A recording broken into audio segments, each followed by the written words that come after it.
안녕하세요. 한 주 동안 잘 지내셨나요? 하늘에서 눈이 지금도 펑펑 내리고 있습니다. 다들 눈길에서의 운전을 항상 조심하시길 바랍니다. 4주차 셀인도 영상을 시작하겠습니다. 이번 4주차까지는 셀 모임 순서를 다시 한번 강조하겠습니다. 이번 주도 변함없이 셀 리더의 시작 기도를 꼭 지켜주시길 바랍니다. 이번 주 셀 모임 주제가 기도이기 때문이죠. 셀 모임 시작 기도가 중요하다는 점을 항상 강조하고 있으니까 여러분들은 잊지 말으시기를 바랍니다. 지난주 나눔의 시간에 대해서 어떤 질문으로 시작하는지 물어봤었죠. 형식적인 질문은 형식적인 대답으로 나온다고 말씀드렸습니다. 이번 나눔도 셀원들이 생각하고 대답할 수 있는 질문을 생각해 보시길 바랍니다. 감사나무에 어떤 감사의 내용을 적었는지 나눠보는 것도 괜찮을 것 같습니다. 혹시 아직 감사나무에 아무 글도 적지 않은 친구들이 있다면 감사의 내용을 이끌어내서 적게 하는 것도 좋은 나눔의 시간이 될 것 같습니다. 그리고 이번 주 주제가 기도인 만큼 서로의 기도 제목을 물어보고 기록해줬으면 합니다.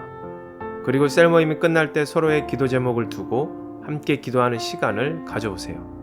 말을 하지 않아도 서로를 위해 기도해 줄 때 성령님께서 함께 하시는 은혜를 경험할 것입니다. 자, 이번 모임의 주제는 기도이며 서로 기도하라에 대해서 생각해 보도록 합시다.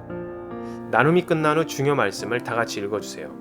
그리고 바로 마태복음 26장 33절에서 45절 말씀과 담임 목사님의 글을 각자 읽도록 해주세요. 읽고 생각하는 시간은 5분이면 충분하겠죠? 꼭 셀원들에게 시간이 더 필요한지 물어봐 주시길 바랍니다.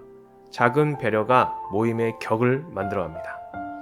먼저 베드로전서 4장 7절 말씀의 배경 설명을 꼭 먼저 해주세요. 만물의 마지막에 가까웠으니 라는 말이 있죠.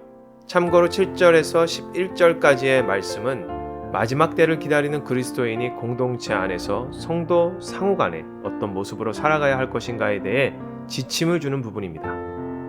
여기서 말하는 마지막 때를 우리는 어둡고 두려운 상황이라고 생각할 때가 많습니다. 강력한 재해와 재난에 버틸 수 있는 벙커를 만들고 지구 외에 또 다른 행성을 찾아야 하며 어떤 특별한 대책을 세워야만 할 것 같습니다. 하지만 성도가 마지막 때를 준비하는 방법은 육신의 목숨을 어떻게 보존하느냐에 관심을 두는 것이 아니라 어떻게 살아야 하느냐에 초점을 맞추는 것입니다. 마치 2차 세계대전 때 유대인들을 하나라도 살리기 위해 애썼던 그 신들러처럼 마지막 때를 사는 성도들은 심판의 순간까지 주께서 건지실 마지막 한 영혼의 구원을 생각하며 살아야 한다는 것이죠. 여러분 생각해 보세요. 우리는 항상 마지막 때를 바라보며 오늘을 위해 살아가고 있는 사람들입니다. 베드로는 성도 개인을 향하여 말씀합니다. 너희는 정신을 차리고 오늘부터 당장 근신하여 기도하라. 자, 여기서 정신을 차리라는 말은 헬라어로 서프로네오이며 정신을 보존하다, 맑고 온전한 정신을 가지다란 뜻입니다. 근신하여 라는 넵사테는 침착하다, 냉정하다란 뜻입니다. 정신을 차리고 근신하는 것은 지금 당장부터 시작해야 하는 것이죠. 이 말은 모든 상황 속에서 항상 올바르게 생각하고 행동할 것을 요구하는 것입니다. 왜냐하면 우리는 그리스도 예수를 믿는 성도들이기 때문입니다. 또한 이 단어는 감정적인 사람들에게 권면할 때 쓰이는 말입니다.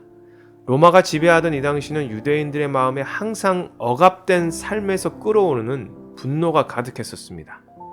이런 혼란한 상황을 이용하여 거짓 선지자들이 자신들의 욕망을 채우기 위해 매우 감정적이고 잘못된 종말관을 가르치고 다른 복음을 전하며 감정을 조종하여 사람들을 정치적으로 선동했었습니다. 그래서 정신 차리고 근신하여 기도하라 라고 말씀하는 것이죠. 기도는 우리가 원하는 것을 구하여 얻는 것으로만 생각해서는 안 됩니다. 물론 이것도 포함되어 있습니다. 하지만 더 중요한 기도의 자세는 하나님의 뜻을 구하는 것입니다. 기도가 지니의 요술램프가 아닙니다. 돈을 넣고 자판기 버튼을 누르면 원하는 음료가 나오듯이 기도가 자판기처럼 원하는 것을 충족해 주는 것이 아닙니다. 그런 기독교는 없습니다. 예수님께서 감난산에서 자신에게 주어진 십자가의 고난을 대속의 잔으로 비유하며 기도하실 때 내 원대로 하지 마옵시옵고 아버지의 원대로 되기를 원하나이다 라고 말씀합니다. 마태복음 26장 33절에서 45절 말씀을 한번 볼까요? 이 구절의 내용은 예수님께서 잡혀가시기 전 감난산에서 제자들에게 하신 말씀들이 기록되어 있습니다.